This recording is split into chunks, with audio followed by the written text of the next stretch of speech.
Desa Maju Jaya terletak di daerah yang cukup terpencil di Lampung, di mana kehidupan sehari-hari warga berjalan dengan tenang. Pagi itu, seperti biasa, matahari bersinar terang, burung berkicau, dan suara langkah kaki warga yang sibuk memulai aktivitas mereka terdengar. Namun, di balik keseharian yang damai, ada sebuah masalah besar yang perlahan mulai meresap ke dalam desa. Sabung ayam, sebuah praktik perjudian ilegal yang sudah berlangsung lama, kembali menjadi perhatian polisi setelah beberapa kali laporan dari warga yang khawatir. Kapolsek Budi Cipto, yang dikenal sebagai sosok tegas dan bijaksana, mendengar informasi itu dari salah satu informan yang enggan disebutkan namanya. Ini masalah besar, jika dibiarkan terus, bisa merusak nama baik desa kita, kata informan itu kepada Budi melalui telepon. Budi merasa sudah waktunya mengambil tindakan, tapi ia tahu bahwa penggerebekan yang akan dilakukan tidaklah mudah, mengingat sabung ayam di desa ini memiliki banyak pendukung kuat. Budi segera mengumpulkan anak buahnya, termasuk Andi Sambung dan Joko Suroto, dua polisi muda yang ia percayai sepenuhnya. Rencananya adalah melakukan penggerebekan malam ini, saat aktivitas sabung ayam biasanya mencapai puncaknya. Kita harus bergerak cepat dan diam-diam, kata Budi. Jika kita terlambat, mereka bisa melarikan diri atau bahkan mengubah lokasi. Ketiga polisi itu mempersiapkan diri dengan hati-hati, merencanakan setiap langkahnya. Meskipun mereka tahu risiko yang dihadapi, semangat untuk menegakkan hukum membuat mereka lebih berani. Namun, mereka juga sadar bahwa dalam kasus ini, tidak hanya kejahatan biasa yang mereka hadapi, ada kekuatan besar yang terlibat.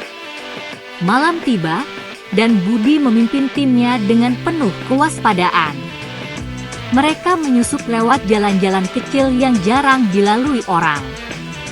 Kita harus menghalau mereka sebelum mereka tahu kita datang, kata Budi, mengingatkan Andi dan Joko.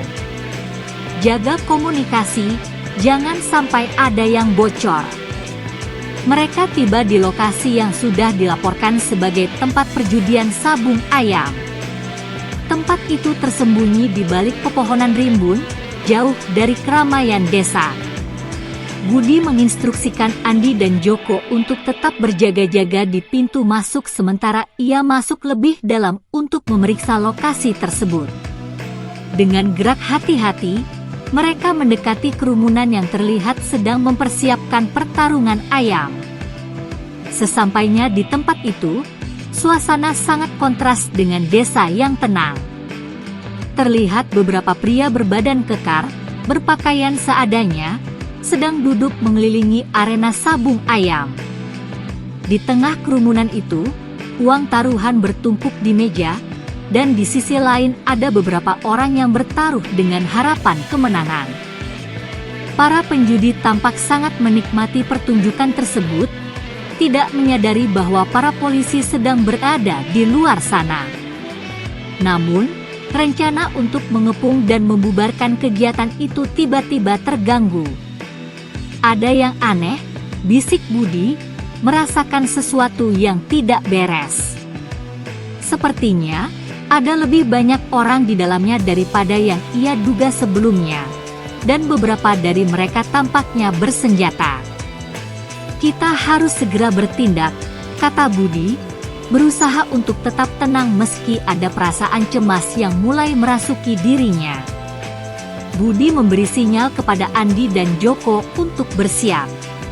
Mereka mengambil posisi strategis, siap untuk mengeluarkan tembakan peringatan jika diperlukan. Saat Budi memberi isyarat, tembakan terdengar nyaring, menghentikan semua aktivitas di tempat tersebut. Suasana seketika berubah tegang, dan orang-orang di kerumunan mulai berlarian, mencoba mencari perlindungan. Namun, kejadian yang tidak terduga muncul. Beberapa orang yang ada di tempat itu justru membalas tembakan dengan tembakan tajam, membuat suasana semakin kacau. "Awas!" teriak Joko saat peluru melesat dekat dari tubuhnya. Mereka terjebak dalam perlawanan sengit, dan dalam sekejap, kejadian ini berubah menjadi pertempuran sengit. Pertempuran berlangsung semakin intens. Dalam kegentingan itu, Budi Cipto dan 2 anak buahnya terus berusaha melawan, namun situasi semakin memburuk. Tembakan terdengar semakin dekat, dan Budi yang tengah berlari menuju posisi Andi, tiba-tiba terjatuh ke tanah. Darah mengalir deras dari tubuhnya. Begitu pula Andi dan Joko, yang masing-masing terjatuh dalam keadaan terluka. Dalam sekejap, perasaan Budi semakin lemah. Apa yang sedang terjadi? Ini bukan yang aku harapkan, pikir Budi. Sementara itu, Andi dan Joko masih mencoba bertahan meski terluka. "Kami harus bertahan, kita harus selamat," kata Joko dengan suara parau, tetapi tekadnya tidak surut. Warga yang berada di sekitar lokasi penggerebekan menyaksikan kejadian itu dengan mata terbelalak. Beberapa dari mereka berlari menjauh, ketakutan oleh suara tembakan dan darah yang berceceran. Warga yang semula tidak tahu apa yang terjadi kini semakin yakin bahwa mereka telah menyaksikan sebuah tragedi besar. "Polisi, mereka terluka," teriak salah satu warga yang merasa ngeri. Bahkan beberapa orang yang terlibat dalam perjudian sabung ayam pun berhenti sejenak, tampak bingung dan khawatir. Mereka sadar bahwa perlawanan mereka terhadap petugas bisa berakibat fatal. Meskipun begitu, ketakutan tidak bisa menghapuskan rasa bersalah yang mulai muncul dalam hati mereka. Setelah kejadian itu, tim penyelidikan dari kepolisian daerah segera turun tangan. Mereka mengamankan lokasi dan memulai proses penyelidikan. Para saksi yang ada di sekitar tempat kejadian diperiksa, dan sejumlah bukti ditemukan yang mengarah kepada para pelaku yang terlibat. Dari bukti-bukti yang ada, muncul 2 nama yang dikenal memiliki latar belakang yang cukup mencurigakan, Koko Suryo dan Dani Agung, oknum tentara yang diketahui terlibat dalam kegiatan ilegal tersebut. Penyelidikan semakin mendalam, dan pihak kepolisian mulai membangun kasus mereka. "Kita tidak bisa membiarkan orang-orang ini lolos begitu saja," kata kepala penyelidikan. "Keadilan harus ditegakkan, meskipun mereka berasal dari kalangan yang punya kekuasaan." Setelah melakukan pemeriksaan lebih lanjut, polisi akhirnya dapat mengidentifikasi Koko dan Dani sebagai 2 pelaku utama yang terlibat dalam penembakan tersebut. Keduanya diketahui memiliki hubungan dengan kelompok perjudian sabung ayam dan memiliki latar belakang militer.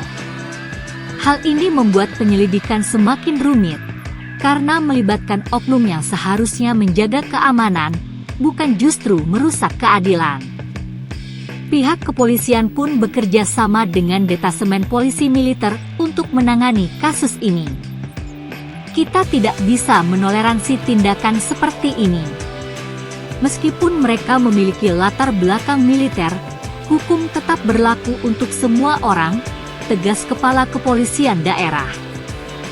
Koko dan Dani, saat ditangkap, memberikan pembelaan bahwa mereka hanya bertindak untuk membela diri. "Kami tidak tahu siapa mereka. Kami hanya ingin melindungi diri sendiri," kata Koko dengan gugup saat diperiksa. Namun, keterangan mereka tampak tidak konsisten, dan polisi mulai mendalami lebih jauh keterlibatan mereka dalam kegiatan ilegal tersebut. Proses hukum berlangsung lambat, namun bukti yang ada semakin mengarah pada Koko dan Dani.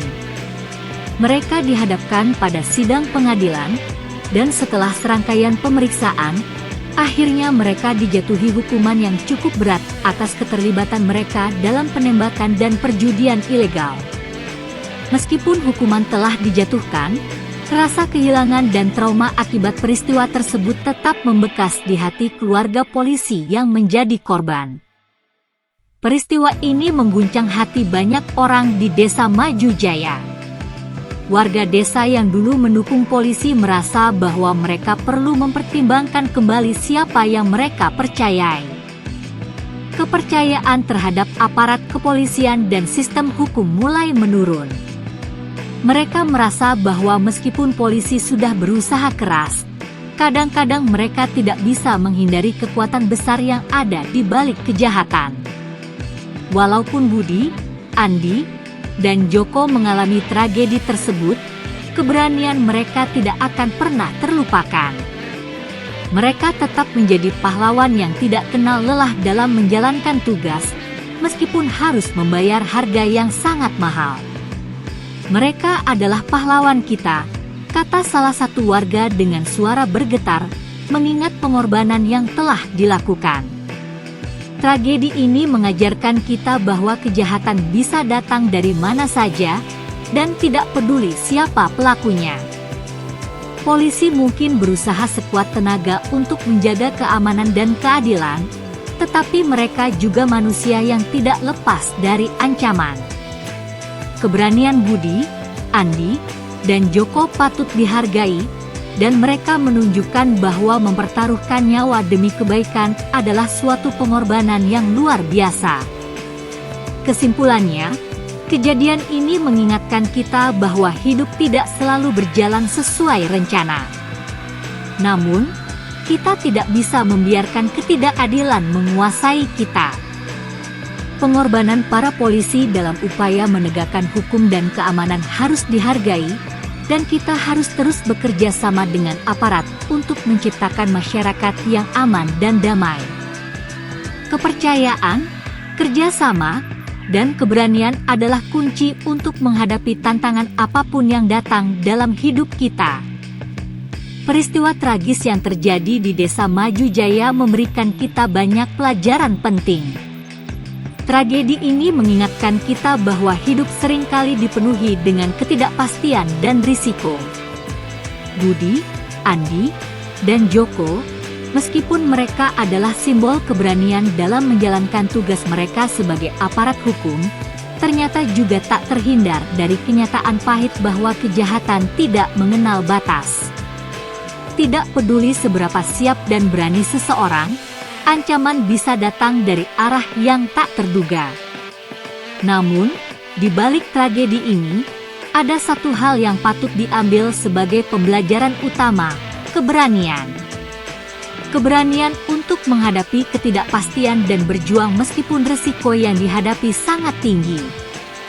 Budi, yang meskipun tahu bahwa penggerebekan ini bisa berakhir buruk, tetap memilih untuk melakukan tugasnya dengan penuh tanggung jawab.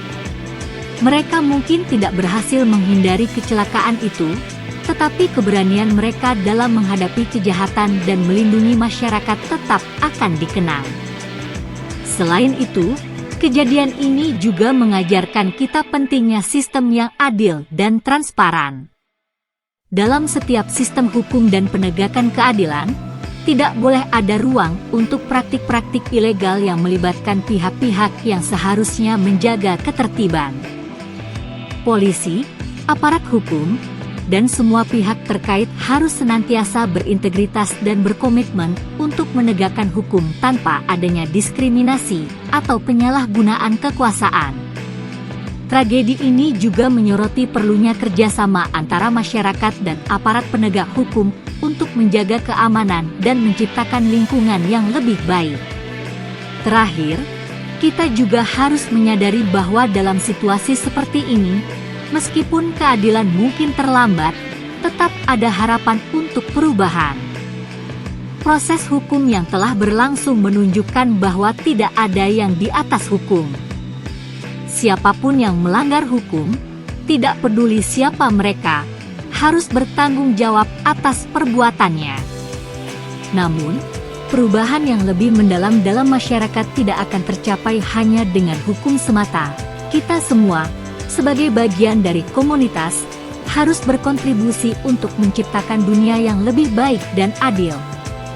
Dengan demikian, meskipun peristiwa ini mengandung banyak duka dan kehilangan, ada nilai yang bisa kita ambil untuk memperbaiki diri dan masyarakat.